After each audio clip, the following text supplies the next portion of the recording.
Hola a todos, muy buenas tardes y bienvenidos a este webinar, nuevo webinar de Integralis, donde vamos a hablar de la relación escuela y familia y tratar de, entre todos, poder repensar esa relación y ofrecer una mirada distinta y necesaria para, de alguna manera, como refundar ese pacto que tanto bien hace cuando se logra en la educación de nuestros estudiantes. Es un gusto recibirlos hoy en esta serie de webinars que estamos haciendo en mayo, en un poco de celebración por los 5 años que cumplimos en Integralis.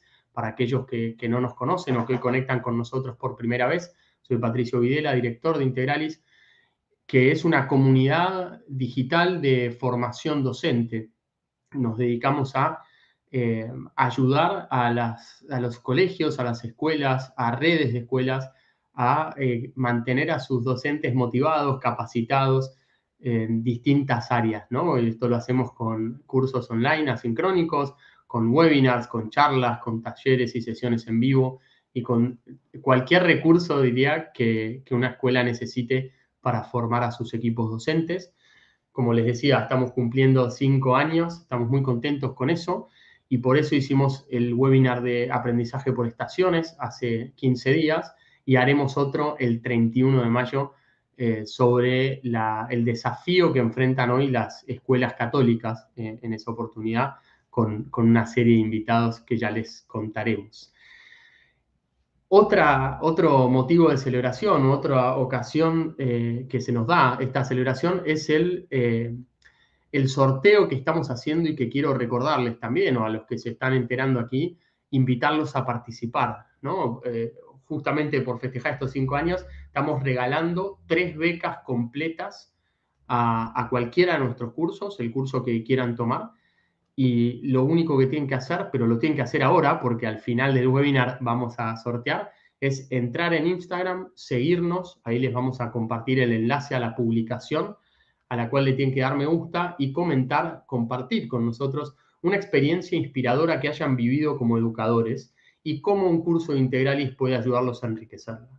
Entonces nos siguen en Instagram, comentan en la publicación de la cual ahora les vamos a compartir el enlace y a partir de ahí ya están participando para el sorteo que haremos al final de este encuentro. Sorteo de 3 becas completas para cualquiera de nuestros cursos.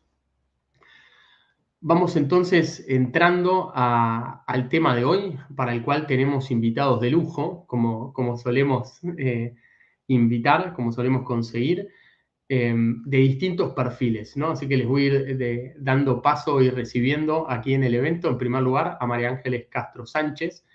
Ella es investigadora doctoral en comunicación social, profesora de grado y posgrado, directora de estudios del Instituto de Ciencias para la Familia y directora de la licenciatura en orientación familiar de la Universidad Austral de Argentina. María Ángeles, bienvenida, un gusto tenerte con nosotros. Muchas gracias, Patricio, gracias por este espacio. Encantados de tenerte y ya tengo varias preguntas que me gustaría hacerte y sé que los que están del otro lado ahí saludando de distintas provincias, de distintos países, también van a estar encantados en escucharte. Pero María Ángeles no va a estar sola, va también a acompañarnos hoy Estela Alfonsi. Ella es licenciada en Psicología Clínica, terapeuta familiar, orientadora educativa, docente de nivel medio y universitario, y es una fiel seguidora de Integralis, ¿no? Como ella misma se define, y la verdad que para nosotros, Estela, es un gusto tenerte conectada desde Asunción en esta oportunidad. Sí, muchas gracias, Patricio. Bueno, un saludo a todos los que nos ven y participan hoy. Hola, María Ángeles, ¿cómo estás? Hola, Estela. Y seguimos. Muy bien. Y por último, hemos invitado también a Carlos Galmarini, profesor de filosofía por la Universidad Católica Argentina, especialista en educación por la Universidad de San Andrés. Es profesor también en la misma UCA de la Cátedra de Ética y director general del Colegio Holy Cross, donde hemos trabajado juntos, donde trabajamos juntos porque doy clases ahí. Carlos, un gusto tenerte con nosotros. Muchas gracias por participar. Hola, Pato, muchas gracias. Estela, María Ángeles, muchas gracias por esta invitación. Muy bien. Bueno, un lujo tenerlos, como les decía, y la verdad que nos encanta ver cómo se suman y van saludando desde distintos puntos del país y de la región, ¿no? Ahí Rosa de San Luis, Silvia de Entre Ríos, de Marcos Juárez, de María del Federico, Mariana Sánchez de Córdoba, van diciéndonos de qué nivel participan, ¿no? Mucho de nivel inicial. Ahí Da Silva Melina de Barranquilla, Colombia. Bueno, la verdad es que es un gusto tenerlos a todos ustedes aquí con nosotros. Y vamos a arrancar, si les parece, con la dinámica que solemos hacer. Es decir, yo les voy a ir haciendo preguntas a los invitados y ustedes van contestando y conversando. La idea es que sea una conversación. Y en la medida en que quieran, ustedes que están del otro lado, pueden dejar sus preguntas en el chat y los vamos a ir levantando, si podemos durante la conversación y si no al final, seguramente. Para arrancar la conversación, tenemos un par de disparadores, vamos a decir, ¿no? De disparadores visuales, porque cuando preparábamos este encuentro, creíamos que hay que, de alguna manera, repensar la relación familia-escuela, ¿no? Porque creo que mucho ha cambiado. Y hace unos años se volvió medio viral, lo que se podía volver viral en 2009, esta viñeta, ¿no? Que de alguna manera expresa cómo ha cambiado la relación, ¿no? Entre los padres y la escuela, ¿sí? Así como medio en chiste, estos padres que por ahí en el 69, digamos, hace varias décadas, pedían cuentas a su hijo por las calificaciones o por el rendimiento académico, esos mismos padres hoy piden, no esos mismos, claramente, ¿no? La generación que siguió pide cuentas a la maestra por el rendimiento académico de su alumno. Entonces, me gustaría hacer una ronda cortita, pero de qué piensan de esta viñeta, porque ya han pasado más de 10 años, entonces ven que sigue teniendo actualidad, no, de qué nos está hablando. No sé quién quiere arrancar con esto. Bueno, comienzo, voy a primerear un poco. Cambió todo, en medio siglo cambió todo, cambió el mundo, cambió la sociedad, y además con un nivel de cambio muy acelerado, ¿no? Un hito, la adopción por Naciones Unidas de la Convención de los Derechos del Niño. Esto es un hito que no se puede soslayar. Empezando por ahí y por todo el cambio de paradigma que la Convención trae aparejado, cambia el modelo de socialización de la infancia, y pasa a ser un modelo de reciprocidad que hoy en día está vigente. Los adultos referentes y los niños evolucionan a la par, ¿sí? Ya el niño no es visto como una tabula rasa, tampoco el modelo del laissez-faire, tampoco el modelo del conflicto. Adultos y niños recíprocamente se consolidan y se constituyen desde la interacción. Entonces, modelo de socialización de la infancia cambió. El advenimiento de Internet es otro hito que no se puede dejar de mencionar, ¿sí? Antes el saber estaba como enclavado en las instituciones educativas formales. Y el docente era esa persona que tenía el monopolio casi del conocimiento y del saber y lo transmitía. Bueno, el modelo transmisivo entró en crisis, eso todos lo sabemos. Hoy en día la escuela no tiene que transmitir solamente, entonces, ¿qué le cabe hoy a la escuela? ¿Qué necesitamos de las instituciones educativas? Avanzar en un esquema de formación integral desde ya, de desarrollo de habilidades interpersonales, de modulación de conductas, de adquisición de hábitos positivos que van a servir para la vida, la formación del carácter, la formación en virtudes. Sin duda es todo lo que viene, ¿no? Me acuerdo de los pilares de la educación que Delors presentó a la UNESCO ya también hace medio siglo, pero con una visión, una perspectiva impresionante, esto del aprender a conocer, aprender a hacer, aprender a vivir juntos. Esto se vivió en la pandemia de un modo muy intenso, ¿no? Como revalorizamos ese espacio de socialización que está dado por la escuela, ¿no? Como lo reclamamos. Y bueno, sobre esa base, aprender a ser. El aprender a aprender hoy es la clave, ¿sí? Es lo que tiene que darse en la escuela. Bueno. Perfecto. Ahora, María Ángeles habla de distintos hitos que van marcando un cambio muy fuerte, cambios, digamos así, muy fuertes a nivel social. Ahí en el chat me gustaría levantar, alguien decía la pasada que también se ha desprestigiado, quizás fruto de este cambio, quizás por otros motivos, pero se ha desprestigiado un poco, al menos en nuestras sociedades, el rol del docente. Hoy incluso es difícil conseguir docentes en distintos países. Y María del Federico comenta también que la escuela y su función no son relevantes socialmente. Y yo eso creo que en algún sentido sí, en algún otro no. Lo hemos visto en la pandemia. No sé, Estela, ¿qué pensás ahí? Sí, concuerdo con María Ángeles en esto de lo que nos trajo, lo que nos dejó la pandemia también, en cuanto al cambio a través de paradigma y hacerle hacer mucho hincapié en lo relacional, ¿verdad? En lo afectivo. Y creo que de esta imagen del 2009 que dice que notas son estas, donde todavía los padres estaban preocupados por las notas, por el número que lleve su hijo en la libreta, ¿verdad?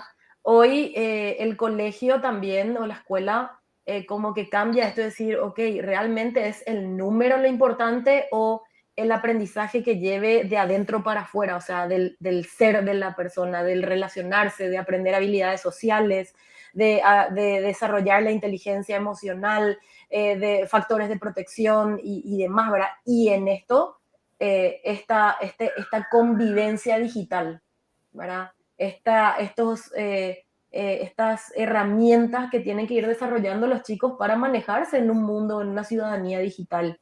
Y son nuevos desafíos para la escuela, nuevos desafíos para los docentes, que generan consecuencias, ¿verdad? En todo sentido, tanto buenas como malas, y que muchas veces los padres, y digo los padres más que nada, no, quizás no miden como el colegio se da cuenta eh, cuál es la repercusión de haber estado tanto tiempo dentro de una pantalla en la educación, ¿verdad? Nosotros en la educación todavía vemos los vestigios en la educación, en los procesos de los chicos, en la lectoescritura, en matemática, en lo social, de cómo esto todavía se ve a pesar de que ya pasaron 3 años.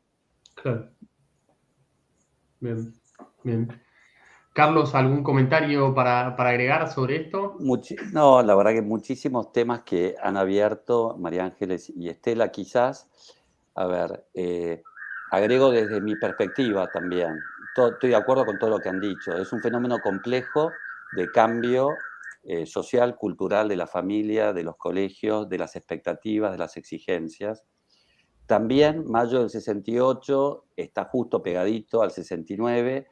Hay un tema con la autoridad y hay un tema con la comunidad. Ahí ha habido una reconfiguración del sentido de la autoridad, de las instituciones, como fuente o no de autoridad y qué rol cumplen, y cómo se genera comunidad.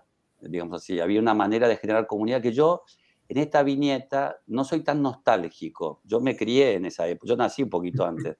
Es decir, yo no creo que el mundo anterior fue mejor que este, porque esta misma viñeta también tiene una doble lectura. Por supuesto que hablaba de un sentido de autoridad y de comunidad, de adultos y de autoridad con respecto a chicos. Y eso hay una parte que es legítima y es buena, que en algún punto mayo del 68 ha erosionado. También es cierto que la vieja autoridad no necesariamente era siempre justa. Y hoy hace falta ganarse la autoridad. Lo mismo que el sentido de comunidad. Por ahí era un mundo más homogéneo, más simple. A mí me gusta un psicólogo que se llama Claudio García Pintos, que él dice, cuando uno era chico, iba a comprar zapatillas para un hijo, era flecha o topper. Ahora uno va a comprar zapatillas y te pegás un mareo, una amargura, porque no sabes bien qué comprar. Entonces, es un mundo bastante más complejo que genera la dificultad de generar acuerdos, de estar contento con lo que tengo, de valorar, porque hay un... Entonces, los temas son bastante complejos porque quizás antes había menos variables, pero no necesariamente había comunidad. Y había un sentido de autoridad, pero no necesariamente había un sentido de justicia. De hecho, mi recuerdo era que a veces pasaban cosas gravísimas en mi época y los adultos no intervenían.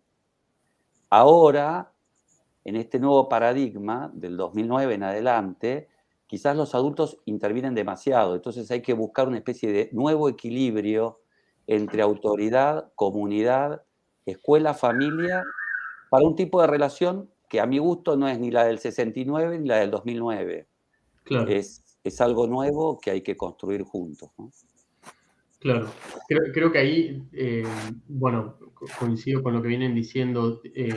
Creo que es importante, como señalabas, ¿no? La cuestión de la autoridad, la erosión de la autoridad, pero también el tener generaciones que están como desacostumbradas, no sé, como desfasadas, ¿no? Que están acostumbradas a que la autoridad te la da el cargo, y esto que decías vos de el cargo o la institución, y esto que decías de que hay que construirla, ¿no? Lo mismo la comunidad. Y sí me gustó mucho esto de, en un mundo más complejo, el desafío es generar acuerdos, ¿no? Entonces vamos a entrar en eso en un minuto, pero antes queríamos como gráficamente mostrarle a los participantes algunas de las cuestiones que nosotros consideramos que entran en este ecosistema de familia-escuela, ¿no? Cuando uno piensa la alianza escuela-familia, digo, el punto de contacto inicial y primordial es el chico en el aula, ¿no? Es el chico que viene o la chica que viene a clase. Ahora, cuando uno piensa en todo este ecosistema, en esta comunidad educativa, va viendo que hay como muchos niveles de interacción, desde las comunicaciones oficiales, en los actos de entrega de boletines, las reuniones de padres, las entrevistas, en aquellos colegios donde se avanza un poco en la formación o se ofrece formación a las familias, el tema de la escuela de padres, si son católicos, la catequesis familiar o la preparación para los sacramentos. En fin, es como que hay muchos eventos o muchos encuentros distintos, de distinta jerarquía, de distinto orden, y también estos focos que se van generando, que a veces son muy virtuosos, como puede ser la puerta del colegio o el chat de padres, y a veces son muy disruptivos, ¿no? Digo, porque son centros de catarsis o centros donde los temas van como tomando vuelo, digamos, y algo que era menor digamos, se vuelve viral, bueno, en fin. Creo que todos estamos familiarizados con este esquema y con esta situación, ¿no? Entonces, sí me gustaría preguntarle al público, si están del otro lado, qué pondrían, qué agregarían a este ecosistema o qué desafíos ven en este ecosistema, para que vayan comentándonos.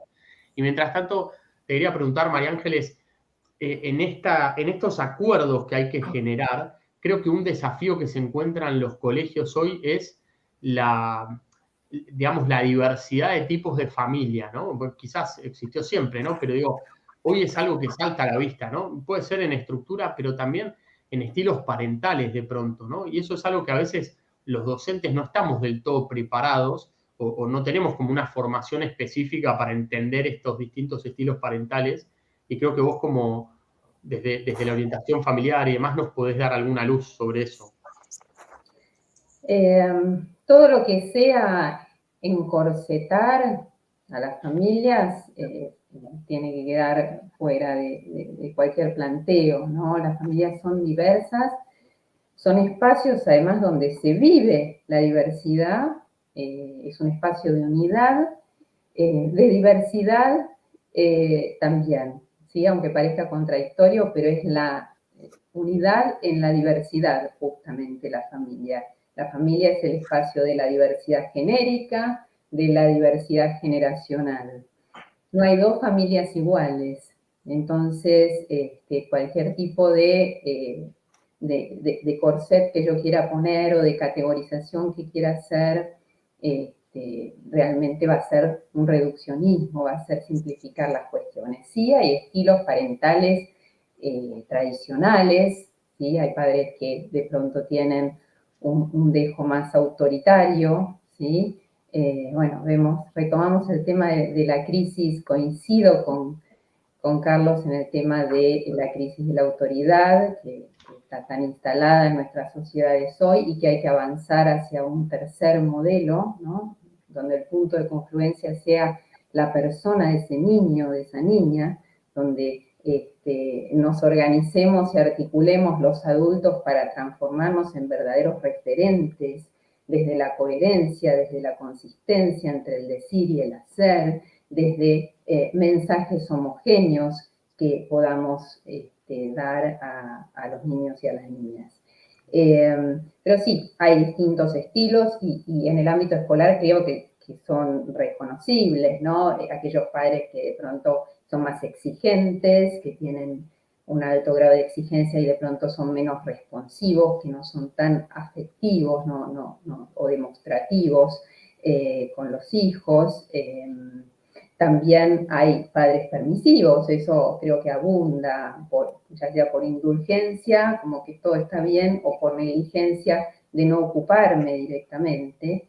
Pero esto sin juzgar, porque realmente yo creo que hoy por hoy las familias están sometidas a un nivel de estrés importante y necesitan apoyos para poder cumplir con las funciones que son básicas y fundamentales y que cumplen mejor que ninguna otra institución, que es educación, justamente, como educadores primarios, y cuidado de las personas en los extremos de la vida, a lo largo de la vida, pero fundamentalmente en los extremos de la vida.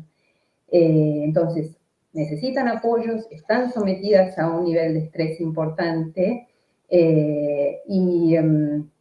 y desde la institución escolar hay que abrir las puertas, hay que promover la escucha. Sé que no es sencillo, que por ahí se puede dar una situación incluso de confrontación o de fragmentación, pero hay que intentar articular, hay que intentar reconstruir el pacto educativo, como dice el Papa Francisco, entre los agentes que intervienen en el proceso de socialización de los niños, de las niñas. Esto es fundamental.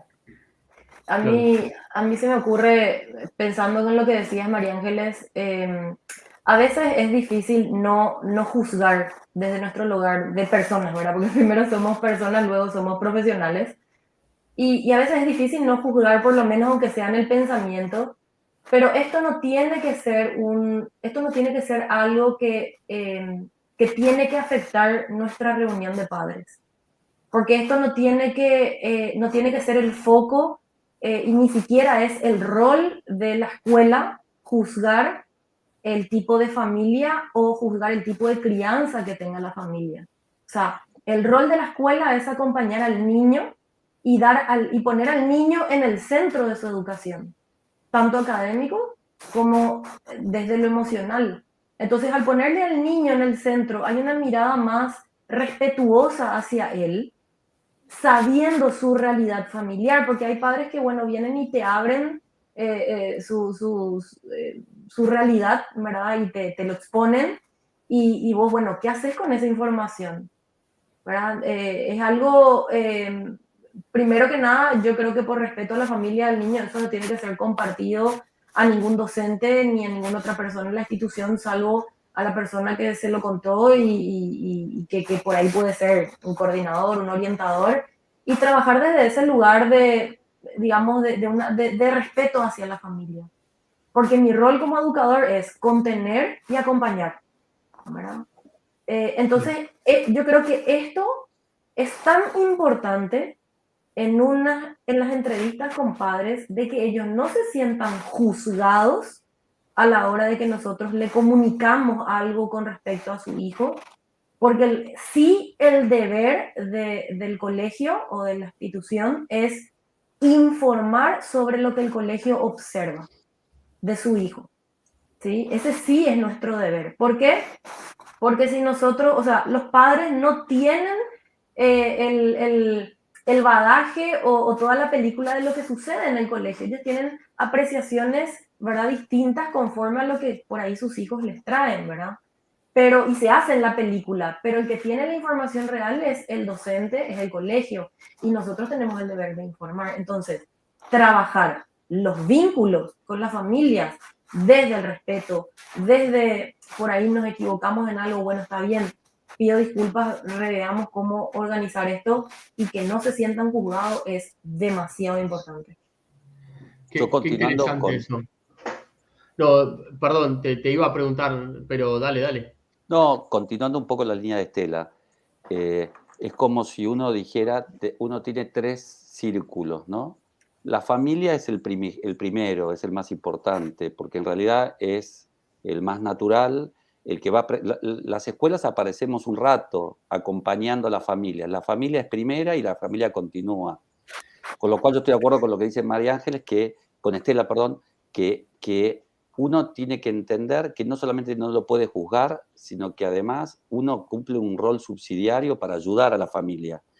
Aún el padre o la madre, como sean, con su estilo y demás, es el padre y es la madre.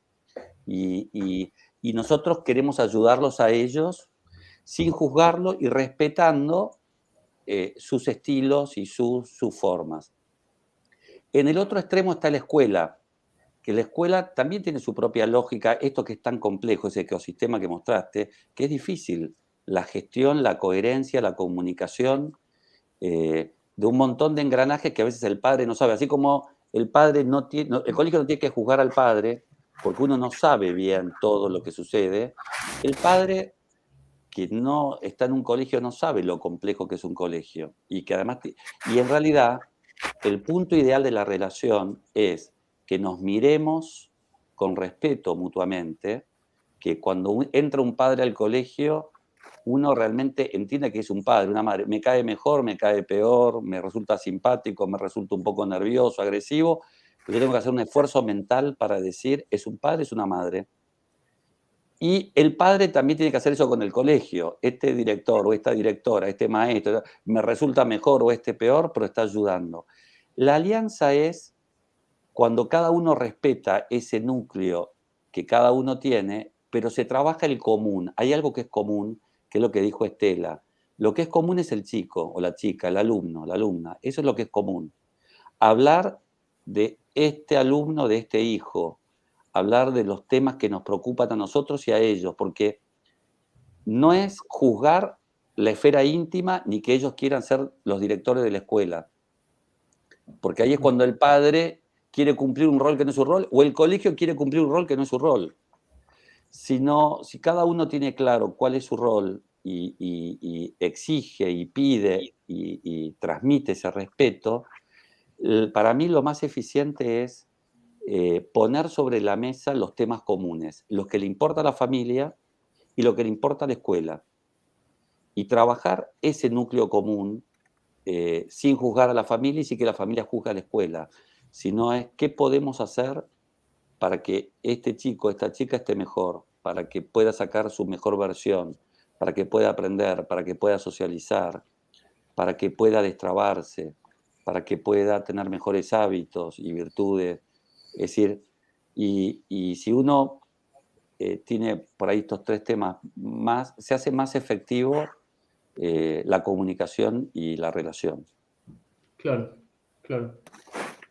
Creo que están dando muchas pistas ahí en el chat, muchos participantes están coincidiendo y aportando sus experiencias. Creo que es clave esto del respeto mutuo. Ahora, ¿cómo se logra, digo, en concreto, ¿no? Yo pienso, bueno, soy director de un colegio, ¿cómo logro en concreto que mis tutores, mis profesores, mi equipo de orientación escolar tenga constantemente como este convencimiento y lo vuelva a práctica el hecho de que o sea, nuestro rol es subsidiario, como lo decías vos, Carlos, ¿no? O sea, que lo que tenemos que hacer es darles herramientas, completarles la película, como decía Estela, con lo que pasa en el colegio, y estar todo el tiempo buscando en algún punto que, no sé, que hacerlo mejor para el chico, que ellos sean mejores padres para sus hijos, sin meternos en lo íntimo de la familia que no nos toca.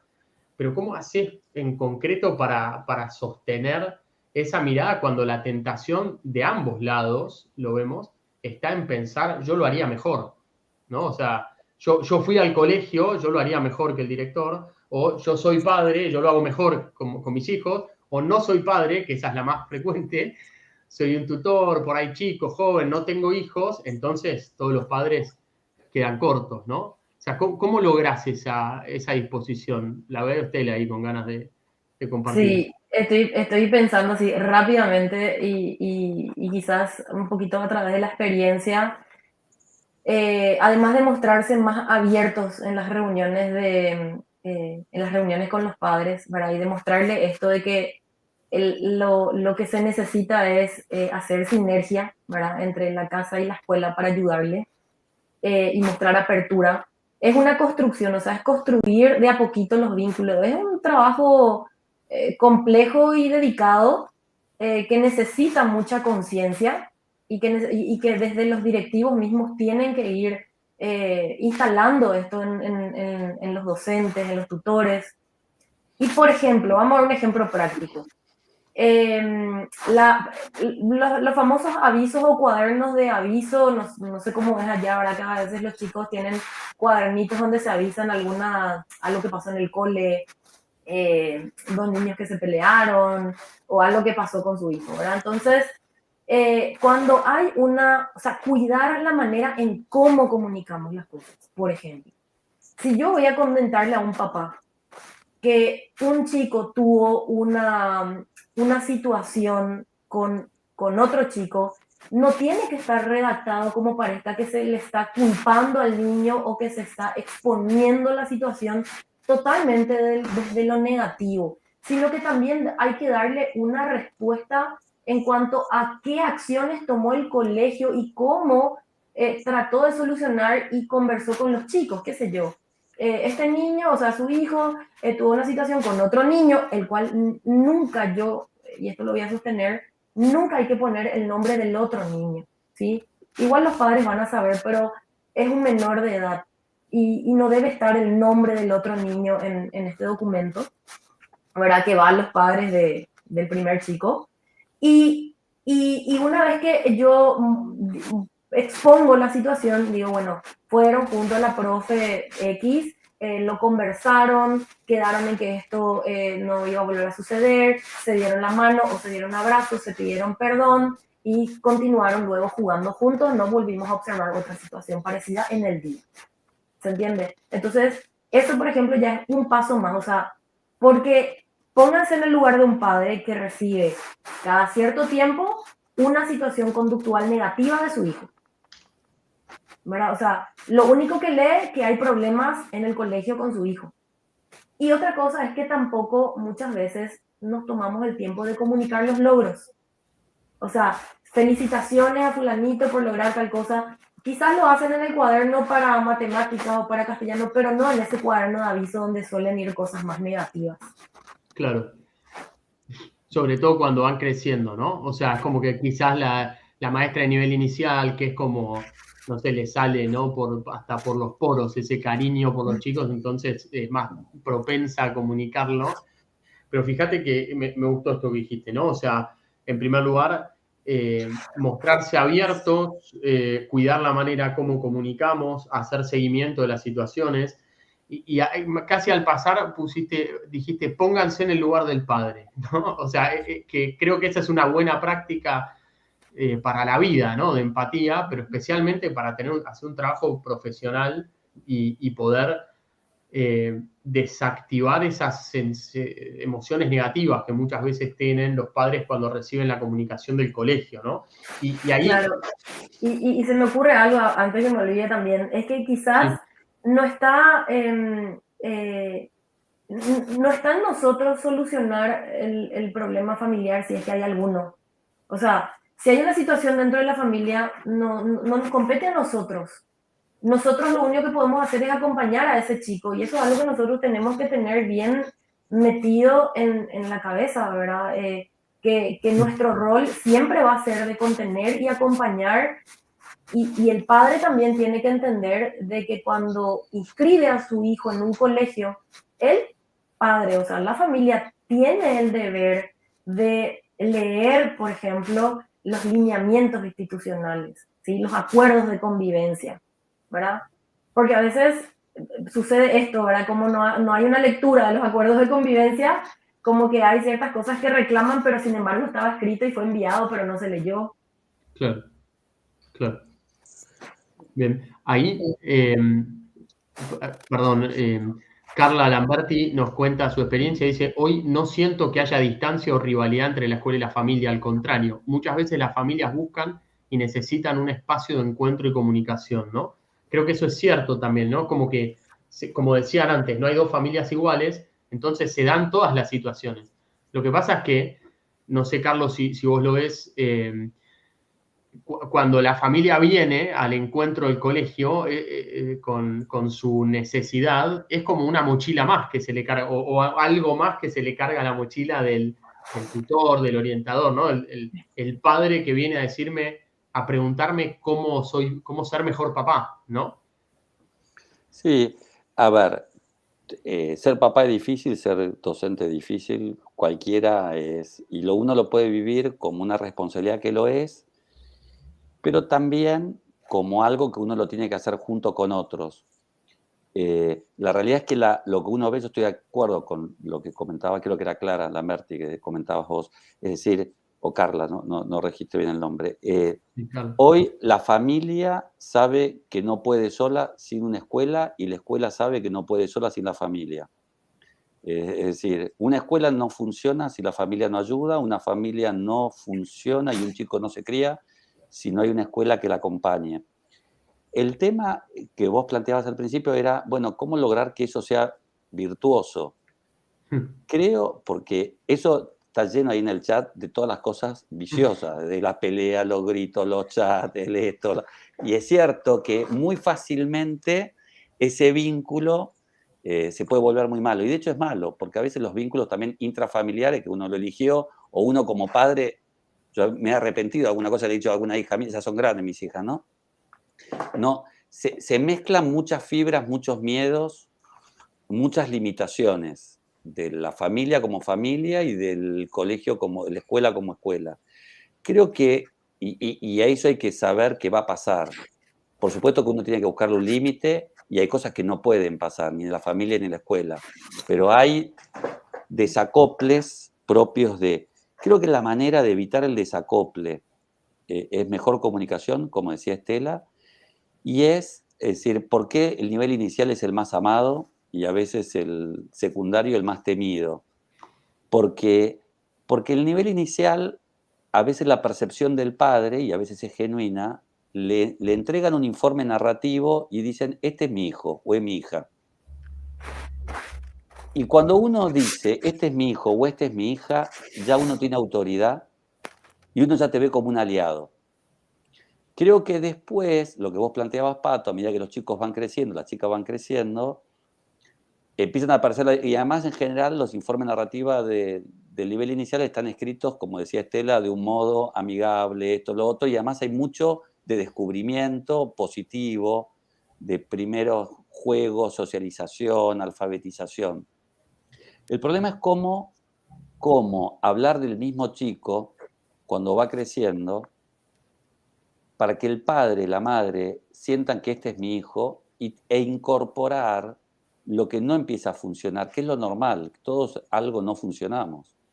O si no será el deporte, será el inglés, si no será la matemática, sino cómo digamos así, cómo ir poniendo que vamos a hablar del hijo. Es decir, si no hablamos del hijo, es un problema. Si el maestro no conoce, si el directivo no conoce, es un problema. Pero aún conociéndolo, también es todo un arte cómo transmitir lo bueno que siempre hay e ir transmitiendo lo malo que en el propio desarrollo a todos los seres humanos encontramos cosas que no nos salen bien. Yo creo que eso es lo que puede mantener la idea de autoridad y de comunidad. Es decir, como que, bueno, la escuela me puede seguir a hablar de mi hijo. Y si me habla de mi hijo, de lo bueno y de lo malo, pero es mi hijo, es como un médico, que aunque me diga algo malo de mi hijo, muy parecido al rol del médico nuestro. Claro. Pero si yo sé que es mi hijo y lo que me está diciendo está bien, aunque me duela o aunque me cueste, lo que pasa es que, bueno, requiere esa mirada como hace el nivel inicial, que siempre estamos hablando del hijo y siempre estamos buscando la mejor manera de fortalecer su área positiva, porque eso le va a dar autoestima, y ver cómo uno va conviviendo y va, que también es mi hijo, lo que no le funciona, lo que le Claro. anda mal, pero que eso lo incorpore, y aunque se enoje, en la viñeta del 2009, aún enojado el padre tiene un valor, porque algo le estamos diciendo. Yo creo que el enojo a veces forma parte del ver que algo no funciona.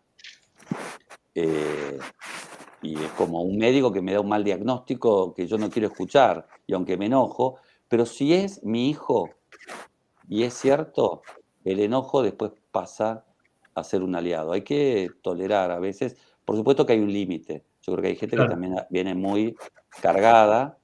Esto no es la justificación de gente que pueda ser muy agresiva, muy violenta pero es un enojo moderado. Hay que saber como escuela resistirlo.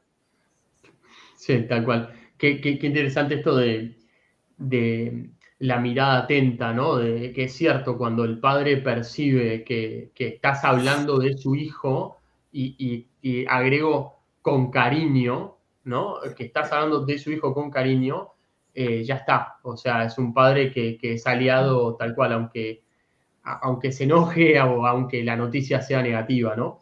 Y en este sentido, quería preguntarte, María Ángeles, porque hay, continuando lo decía Estela, lo que venimos hablando, ¿no? Hay esta sensación en los padres de auditoría familiar cuando me citan, ¿no? Es como que me citan, está bien, como que son las notas de mi hijo, de yo, pero en el fondo creo que muchos papás y mamás se sienten juzgados ellos, independientemente, antes de llegar a la reunión, ¿se entiende? Y vos hablabas del estrés al que está sometida las familias hoy en día. Entonces te quería pedir si nos puedes decir algo ahí como algunos consejos más para desactivar esa sensación, ¿no? ¿Cómo lo ves vos? Yo veo que sí, que padres que se acercan a la institución educativa con una posición casi a la defensiva, ¿no? Que ahora para qué me citaron, qué hizo mi hijo o qué me van a decir. De pronto sí me encuentro, porque en definitiva las instituciones son las personas, ¿no? Entonces, la relación entre familia y escuela son relaciones interpersonales entre el docente, un papá, una mamá, que tienen que estar, sí, bajo un mismo valores, esquema de valores, ¿sí? Por eso es importante también, creo, desde la institución educativa, que se realice, así como a una persona se incorpora y se hace una inducción al ideario, al proyecto institucional, educativo. Bueno, cuando ingresa también que se lo forme en competencias comunicacionales, esto es básico. Competencias blandas, socioafectivas, que puedan tener una entrevista, un manejo de entrevista. También es importante que estas personas que forman la institución den mensajes coherentes entre sí, ¿sí? Que tengan una bajada, no que el director me diga una cosa y de pronto el docente otra. Esas inconsistencias para los padres son fatales. Y de pronto a veces me puede pasar que como padre me siento frente a un docente que me dice cosas de mi hijo o de mi hija que yo no sé. ¿Hasta qué punto conozco a mi hijo o a mi hija, ¿sí? que está actuando de determinada manera en el entorno escolar. Entonces esta situación de auditoría, y bueno, se da, uno puede estar a la defensiva, pero también nos llama a la reflexión, también nos mueve a mejorar nuestra competencia parental, a movilizar recursos, a poder estar a la altura de los desafíos que en cada edad la crianza de los hijos nos plantea. No es fácil ser papá, ser mamá, menos hoy en día. También hay una situación que atraviesa este vínculo ideal entre familia y escuela, que en realidad es entre personas, que son las tecnologías. Las tecnologías, ya lo dijo Estela, también lo refirió Carlos, las tecnologías digitales y el fenómeno de la viralidad. Hoy todo se sabe, es muy difícil que algo quede entre cuatro paredes, un suceso en el ámbito escolar, ¿no? Porque están los chats de padres, pero también están los chats de docentes. No vamos a cargar las tintas solamente sobre los padres, ¿no? Entonces todo circula en esa comunicación informal y todo se sabe. Entonces, guardar, por supuesto, la confidencialidad, saber comunicar de manera clara, precisa, asertiva. Los directivos formar en competencias comunicacionales, en técnicas de manejo de entrevista a los docentes. Y los padres, bueno, estar preparados a que de pronto nos descubran facetas desconocidas de nuestros hijos y poder abrirnos también hacia ellos con un diálogo franco, con un diálogo directo, que esto se tiene que practicar desde chicos porque llegada a una edad no es fácil tomarlo. Entonces el diálogo es una práctica parental que tiene que instalarse en el vínculo entre papá y mamá, hijo, hija, desde muy chiquitos. Sí. Así que bueno, no es fácil, fácil para las familias. Y también están sometidas a estrés, a justamente el tema de los medios, de la viralidad, de las relaciones que los chicos tienen digitales, todo eso influye. Es un escenario complejo. Sí. Se me ocurre también esto de entre las buenas prácticas o cómo llegar a lograr esto también con los padres, está no poner nuestros lineamientos institucionales en juego a la hora de vincularnos con los padres, o sea, tampoco irnos al otro extremo como institución. O sea, ¿a qué me refiero? Si está establecido como regla en la institución que el docente no puede dar información a los padres en la puerta del colegio, eso el docente tiene que cumplir, no solamente porque es una cuestión laboral en sí, sino porque no ayuda, porque desde la informalidad y desde el hablar así rápido no se entienden bien las cosas, no quedó nada por escrito, el padre entendió una cosa, el docente dijo otra, entonces entramos en ¿verdad? En un bucle de él me dijo, yo le dije y ella, ¿verdad? Entonces no ayuda a la hora de generar este vínculo, ¿verdad? Con los padres y mucho menos el docente con el colegio, porque si el colegio lo estableció así, en tu labor lo debes hacer, ¿verdad? Creo que es eso como un detallecito dentro de estas buenas prácticas a la hora de cómo lograr ¿verdad? Establecer esto o practicar esto y llegar a ese momento del vínculo. Y los padres van a tener que acomodarse a eso porque es una reglamentación del colegio. Sí, claro. Una acotación breve, perdón. Una buena práctica también creo que es intentar implicar a ambos, a papá y a mamá en el caso de que estén papá y mamá, ¿no? De acuerdo. Las figuras parentales, las dos, ¿sí? Por más que ya no estén como pareja conyugal, siempre serán pareja parental. Y si están los dos tienen que implicarse. Finalmente, siempre hay uno como que monopoliza la relación con la escuela y el otro acompaña o directamente no aparece. creo que es una buena práctica traer a ambos, ¿sí? Sí, coincido totalmente.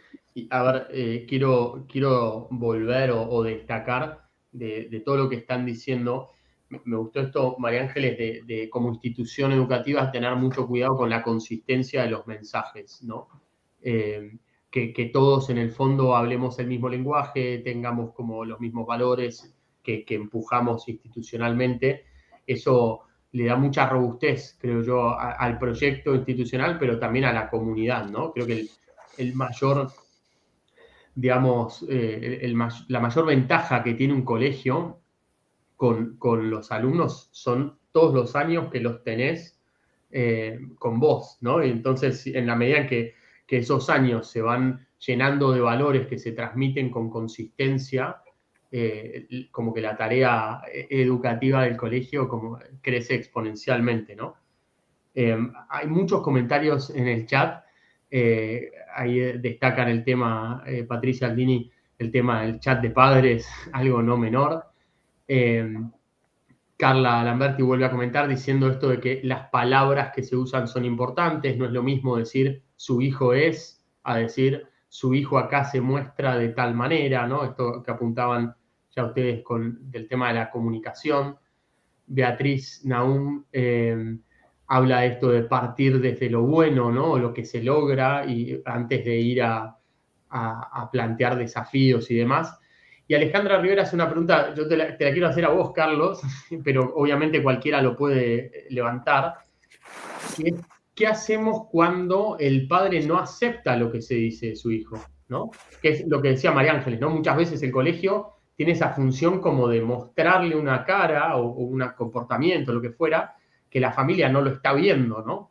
Entonces, ¿cómo se trabaja esa situación? Difícil, como todo, que es como, a mí la imagen del pediatra es tal cual. Si uno está convencido de algo, hay gente que por ahí no quiere. La inmensa mayoría de las veces lo que yo he visto es que el reflejo de un padre, incluso uno como padre también, yo ya de hijas grandes, pero es el miedo. Entonces yo tengo que ahí ver de que si yo insisto, que nos ha pasado de un modo frontal, a veces las personas se cierran más, porque el miedo produce que, bueno, yo no soy psicólogo, Estela sí que sí, pero bueno, por ahí ya lo puedes saber mejor, pero el vínculo, entonces hay que tratar de ser claro, de decir las cosas con claridad. A veces puede pasar que la persona no quiere escuchar, pero a veces puede ser que uno es muy elíptico. Entonces, por ahí uno tiene que poder transmitirle con, digamos así, a la vez, con mucha claridad, qué es lo que uno ve, que no significa un juicio de valor sobre la persona, pero lo que uno ve, y uno tiene que decirle que vamos a estar al lado para trabajar juntos. Es decir, si uno ve, pero me dejan solo, tengo miedo, y si no me dicen nada o es muy elíptico, me acompañan, pero no sé para qué me llamaron. A veces pasa que hay padres que dicen, pero ¿para qué me llamaron? ¿No? Y bueno, entonces, en realidad hay que lograr un equilibrio que es como un buen pediatra que me dice con claridad y yo lo escucho con claridad, pero yo sé que me va a acompañar. Y esa es la única manera. Ahora, por ahí eso se tiene que lograr insistiendo, transmitiendo esas dos cosas juntas. El mensaje claro, a veces nuestras entrevistas con los padres están llenas de temor o son demasiado, digamos así, que requieren como una lectura muy de metacognición y la gente necesita que le digan con claridad y con amor algo sin juzgarlo, sin herirlo, pero claro, y con la misma claridad de que vamos a acompañar y que vamos a ayudar. Entonces, y no licuar las dos cosas que a veces no terminan siendo efectivas, ¿no? Algo que yo suelo utilizar en las entrevistas de padres es, me traen esta frase: yo le conozco a mi hijo, yo sé cómo es mi hijo. Yo le digo, sí señora, sí señor, yo estoy segura que usted sabe cómo es su hijo en su casa y con ustedes como autoridad. En la escuela, el chico es diferente. ¿Por qué? Porque está con su grupo de pares, ¿verdad? Todos cumplimos roles en el lugar donde estamos. No somos nosotros, en general, no somos los mismos como docentes, como somos como padres, como somos como, qué sé yo, como hijos. Entonces, digo, estoy de acuerdo, le conoces a tu hijo, pero en el colegio, en estas relaciones, en el ambiente social, con su grupo de pares, donde ellos no tienen la mirada de papá y mamá encima, ellos se comportan de diferentes maneras y prueban diferentes cosas, porque ellos están creciendo y están buscando su autonomía y su independencia de papá y mamá. Entonces, sí van a quedar los valores que ustedes les transmiten, pero no se comportan de la misma manera. Entonces, en esta transmisión de información también, lo que les transmitimos tiene que estar muy ligado a lo concreto, lo conciso, lo simple y desde una observación, sin juicios de valor hacia lo que transmitimos a los padres.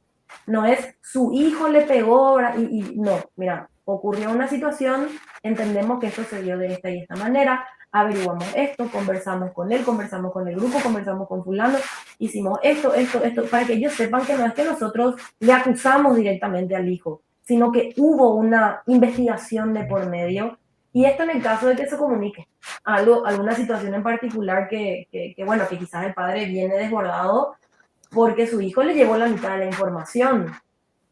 Y eso nosotros como docentes tenemos que manejar, que los hijos cuando llevan la información a casa, llevan la mitad de la información porque no quieren que se les rete, ¿verdad?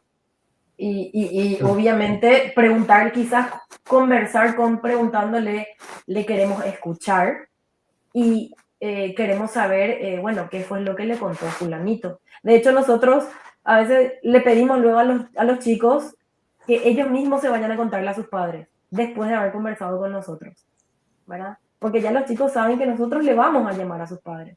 Entonces van a tener que decir lo mismo que hablamos, ¿verdad? Y a veces como buenas prácticas utilizamos esas estrategias.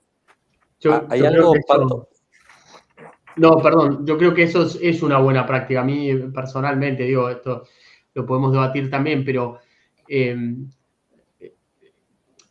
como que a veces la tensión y la tentación en este mundo digital de la información disponible instantáneamente nos hace puentear al chico, ¿no? Como con estas plataformas donde el padre accede a la nota, incluso, depende de cómo se configure, antes que el hijo, ¿no? En cambio, hacerlo como responsable y también hacer ese trabajo de conversar con él para que vaya a hablar, sea para mostrar una nota, sea para contar un episodio, lo que sea. Creo que está bueno, porque es una forma concreta de hacerlo responsable, ¿no? Lógicamente esto depende de la edad, de la gravedad, de las distintas situaciones concretas que se puedan dar. Carlos, vos querías comentar algo. No, hay algo que aparece en el chat también, que Sí. estaba viendo. Es cierto que en la viñeta del 69 al 2009, dentro del cambio de paradigma, para mí también tiene que ocurrir un cambio de estructura. ¿No? Yo no soy revolucionario radical, pero sí es cierto que si la vieja escuela, que tiene un montón de cosas buenas, por ahí era más enciclopédica y miraba materia por materia, algo que comenta José Manuel Quintana, que es cierto que la mirada holística en el nivel inicial la tiene el maestro o en la primaria, pero la secundaria, que tiene una concepción más por materias y más enciclopédica, nadie tiene esa mirada completa que hoy se está pidiendo como central para la relación escuela-familia. Es decir, en algún punto la estructura de la escuela tradicional en el nivel inicial y en el nivel primario sigue siendo más compatible con las expectativas de esta educación integral, pero si la secundaria no tiene algún tipo de cambio, si cada profesor entra y sale y tiene una información fragmentada, nadie puede hablarle al padre de un hijo porque lo que ve es de 35 horas semanales y en la escuela de doble turno a lo sumo ve 2 horas, entonces no ve ni el 10%. O si tiene 4 horas, ve el 10%. Y si faltó, bueno, y además tiene un montón de... Bueno, yo creo que ahí hay muchas escuelas que han adoptado, las que han podido, la figura del tutor, que cumple ese rol holístico, que tiene una mirada parecida a esta que estamos comentando, de un docente que no solamente le gusta su materia de matemática, de física, de educación física o de biología, sino que también tiene una inclinación a querer acompañar, orientar a un alumno o acompañar a una familia. Sin esta figura de un tutor o algo parecido, que no es un preceptor que estudia otro tipo de carrera y pone la tiza, sino alguien que está involucrado de un modo existencial y profesional en esta mirada holística, es muy difícil que la escuela secundaria logre esta expectativa de formación integral y de vínculo con la familia, con las nuevas expectativas y las nuevas demandas que hoy hay. Con lo cual yo estoy de acuerdo con lo que plantea ahí José Manuel. La respuesta mía sería que tiene que haber un cambio de estructura, sobre todo en el nivel secundario, que no es un preceptor, Claro. porque el preceptor tiene un vínculo parcial también, y muchas veces se estudia una carrera que muchas veces no es afín, es como entra un par de años y después se va. Lo que la familia necesita y la escuela necesita es alguien que se quede y que esté y que acompañe y que oriente de un modo más profesional en el nivel secundario. Sí. Entonces, es un poco, quería comentar porque... Sí, perfecto, no, comparto, ¿no? Comparto y creo que los colegios donde eso se puede llevar a la práctica, los resultados son buenos, en líneas generales, ¿no? Son muy buenos. En otros colegios a veces está simplemente el equipo de orientación escolar que cumple un poco esa función, a veces dan abasto, a veces no dan abasto, pero bueno, eso ya entra como en el organigrama de cada colegio, pero sí creo que vale la pena como jerarquizar esas funciones de orientación y de mirada global, ¿no? Nos estamos quedando sin tiempo. Hay muchos comentarios, preguntas. Sandra Costa dice muy bien, el mensaje debe ser claro, ¿para qué hablo con los padres? ¿Qué esperamos de ellos? ¿Qué vamos a hacer nosotros? ¿Cuál es el objetivo? ¿No? Como plantearse eso antes de cada reunión, antes de cada entrevista, creo que es fundamental. María de la Paz Benítez, nosotros debemos ser apoyo y compañía para los padres, no podemos decidir por ellos, lamentablemente, dice, ni cambiarles la vida. ¿Sí? Pero mejor, por su salud mental, mejor. Sí, yo creo que sí. Yo creo que sí. Hay muchos comentarios saludando, ¿no? Que hermosa charla, instructiva charla y demás. Les agradecemos mucho la participación ahí. Sí, hubo varios comentarios en distintos momentos con distinto registro acerca de casos de violencia intrafamiliar o de abuso, ¿no? Que muchas veces ocurren en la familia, pero se revelan en la escuela. Creo que ahí entra como en otro carril de lo que venimos hablando, ¿no? O sea, cuando hay situaciones así, lo ideal sería que tenga un protocolo preparado como colegio, tenga bien claro cuáles son los pasos a seguir, las autoridades informar. Uno no puede simplemente mirar para el costado y ver cómo acompaño, porque no, no es lo mejor para el chico y legalmente no es lo que corresponde tampoco. O sea, moralmente y legalmente ahí uno tiene que activar otros mecanismos. Simplemente como quería contestar eso porque si no parecía que no entramos en tema, pero creo que se iba por un costado. Les voy a pedir entonces, antes de hacer este sorteo, como para cerrar, un minuto, una idea de cierre a cada uno que les dejen a los participantes, ¿no? Estamos teniendo arriba de 300 personas que del otro lado nos están aportando con su experiencia, que son educadores de distintos lugares, de distintos niveles. Entonces les voy a pedir una ronda con un mensaje final y luego pasamos al sorteo para darles un momento de pensar. Si quieren, yo hago como un repaso, ¿no? Hablamos al principio de la mano de María Ángeles los cambios que hubo en estas últimas décadas a nivel social, ¿no? En cuanto a la mirada y a la socialización de la infancia, en cuanto a la irrupción de Internet y la pérdida de ese monopolio del saber que parece que tenía la escuela en una época, la pandemia, la ciudadanía digital y los nuevos desafíos que nos trae a nosotros como padres, como educadores, pero también a los chicos, el desafío de construir autoridad desde un lugar distinto, el desafío de construir comunidad en un mundo heterogéneo, donde a veces los valores no están del todo claros. Alguien decía por ahí en el chat que muchas veces los padres no eligen el colegio por sus valores, sino que lo eligen por inglés o porque les queda cerca o porque son exalumnos y ya. Y luego han ido compartiendo, yo simplemente los escuché, buenas prácticas, ¿no? De esto de no juzgar, ponernos en el lugar de los padres, hablar del terreno común, que es el hijo, y los temas que nos interesan al hijo, mostrarse abiertos con las familias, con empatía, pero también profesionalmente teniendo muy en claro para qué está esta intervención, ¿no? Para qué esta entrevista, para qué esta reunión, es lo que esperamos de cada uno.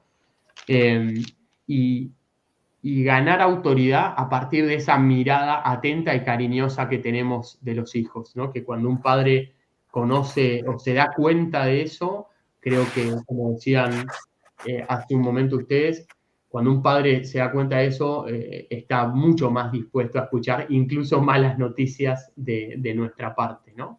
Entonces, creo que ha sido muy, muy interesante la conversación. Sin duda hay temas para seguir hablando un rato largo, pero bueno, si les parece, hacemos, antes de entrar en el sorteo, una ronda.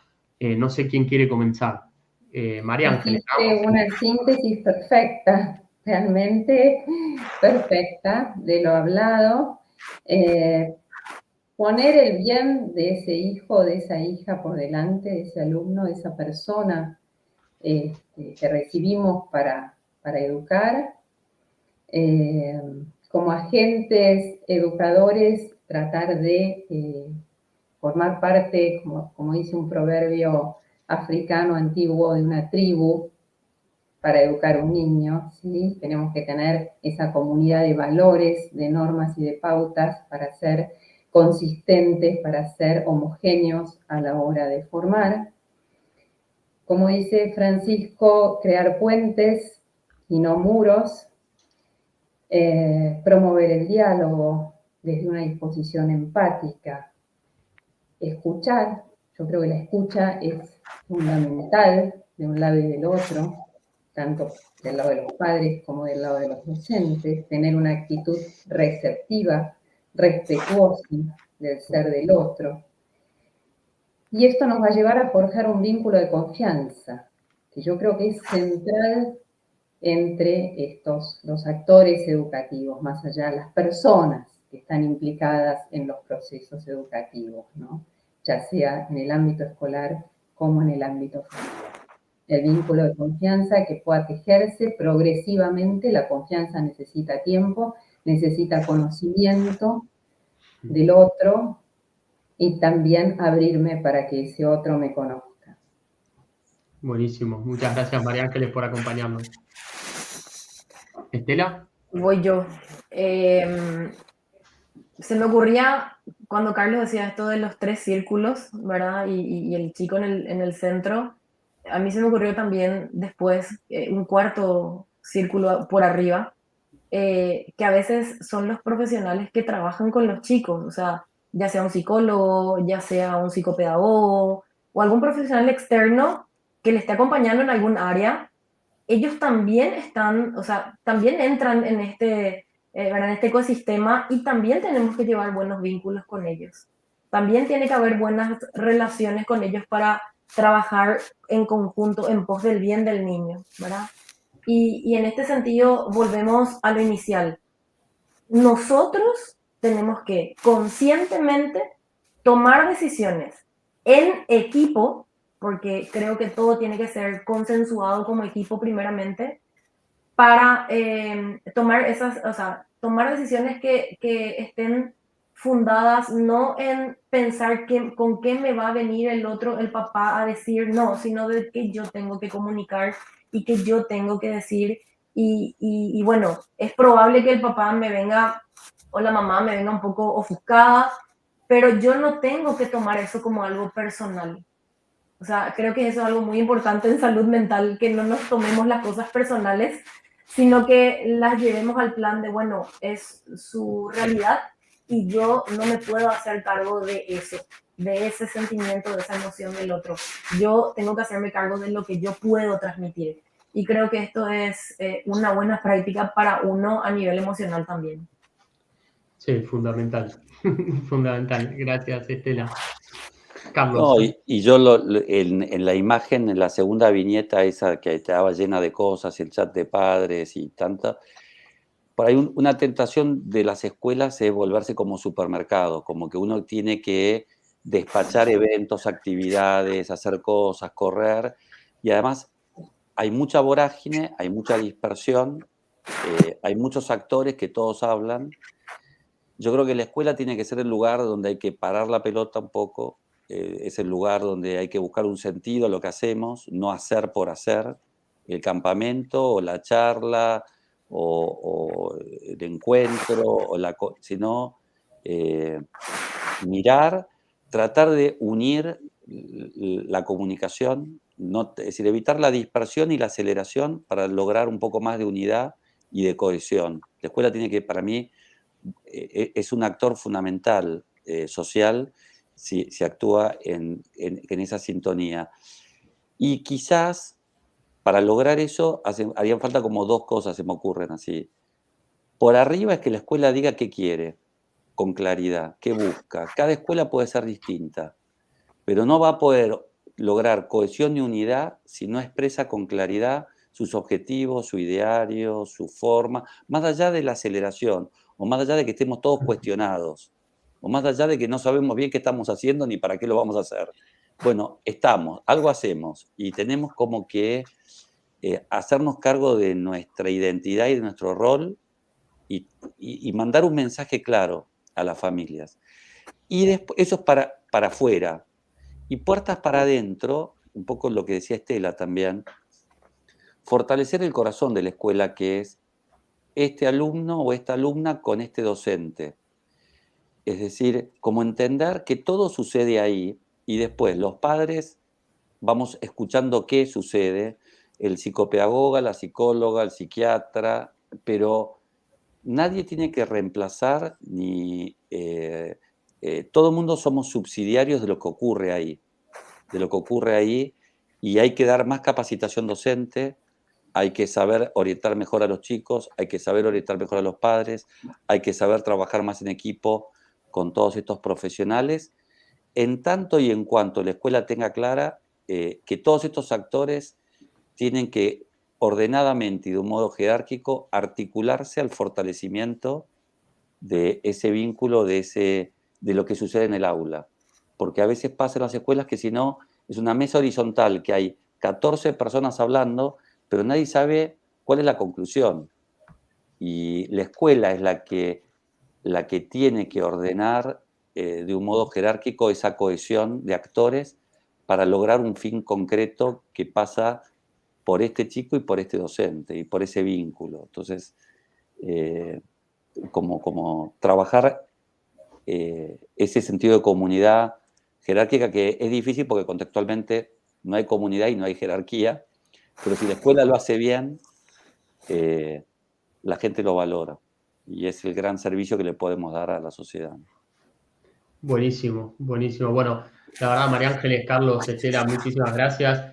Para resumir estas últimas ideas, poner el bien del chico por delante, que ese sea nuestro norte, articular con profesionales externos y no tomarnos personalmente las críticas, eso decía Estela, y me gustó esto de frente al peligro del activismo, comunicar con claridad cuál es nuestro norte como institución, ¿no? Cuál es nuestro objetivo, nuestros valores, y en el fondo no perder de vista que el corazón es la relación personal docente-alumno, que creo que se vienen grandes cambios, ¿no? Especialmente con la inteligencia artificial. Estoy pensando en todas estas herramientas que están apareciendo y lo que ponen de relevancia es justamente eso, ¿no? La relación personal, eso es lo que no nos van a sacar, digamos, ¿no? En este proceso. Yo les agradezco muchísimo esta participación a los tres, Carlos, Estela, María Ángeles, y ahora sí vamos a pasar al sorteo prometido, ¿sí? Dijimos que íbamos a rifar 3 becas para cursos, y mientras vamos poniendo en pantalla el sorteo de Instagram. Les cuento a todos y los invito a participar de los próximos cursos de Integralis que tendremos ahora a fines de mayo. El 22 de mayo comienza el curso Aprender desde el asombro, un curso muy lindo para tomar. Y luego el 29, 2 cursos nuevos, que son Aprendizajes por estaciones y la evaluación en el aprendizaje. Pueden buscarnos en cursosintegralis.org y ahí van a ver todas nuestras novedades. Entonces, ahí ya estamos viendo en pantalla los comentarios a la publicación de Instagram que nos han ido dejando distintos participantes, distintos educadores a lo largo de esta semana. Así que vamos a hacer el sorteo y ver quiénes son los 3 ganadores.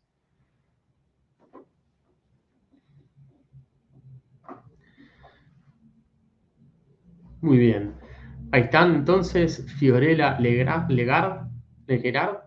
nos dejó ahí: como docente me veo constantemente en el desafío de formarme y en este sentido Integralis es un lugar de formación docente, inspiración y motivación para seguir buscando respuestas a las necesidades que las aulas del día de hoy nos solicitan.